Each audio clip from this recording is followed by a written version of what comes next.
Now, Imran Khan is in a very dire situation. He's being held in prison. What they have in mind for Prime Minister Khan? Which is to keep him out of the forthcoming elections, because he remains, every opinion poll that's been able to be taken of any credibility shows him remaining as the most popular politician in Pakistan. There is no doubt whatsoever that these charges of corruption are ridiculous in the Pakistani context. Imran Khan, there are many things you can say about Imran. There are things you can say against Imran. There are very many good things about the man.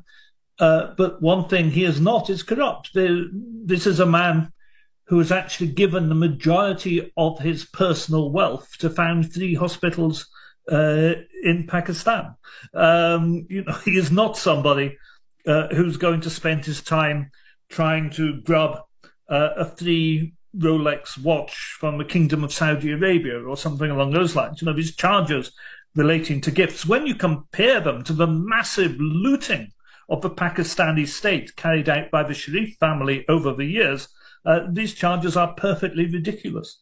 Now, we both remember the time when Imran Khan was never out of the newspapers in Britain, not just as a politician, but as a former playboy, as a wonderful ace cricketer, as a personality, a celebrity.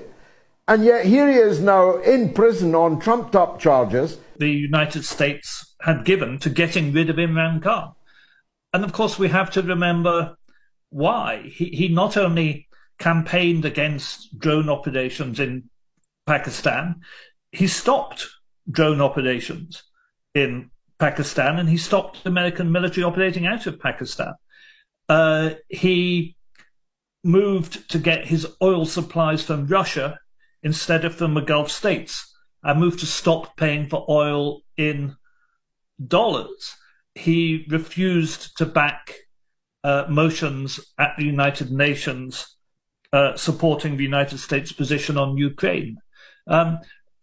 So, here you have this person who had a very strong international profile, as you say, and a high degree of international credibility, while as a person widely appreciated and looked up to in the developing world, who was seen as a threat to the United States, and they've managed to get rid of him. And that requires maximum suppression. And of course, in a way, this is meant to be an example to other leaders, that if you don't jump when the United States says jump, when the United States insisted in public that Pakistan vote for a motion condemning Russian action in Ukraine, Imran Khan replied saying, "Are we slaves?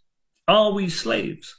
And the Americans can't stand people turning around to them and saying, "Are we slaves?" Because the truth hurts, and the truth is they do treat the developing world like slaves. They don't accept the developing world has a right to its own opinion, to its own ideas, and to an anti-imperial, anti-colonial background or way of thinking.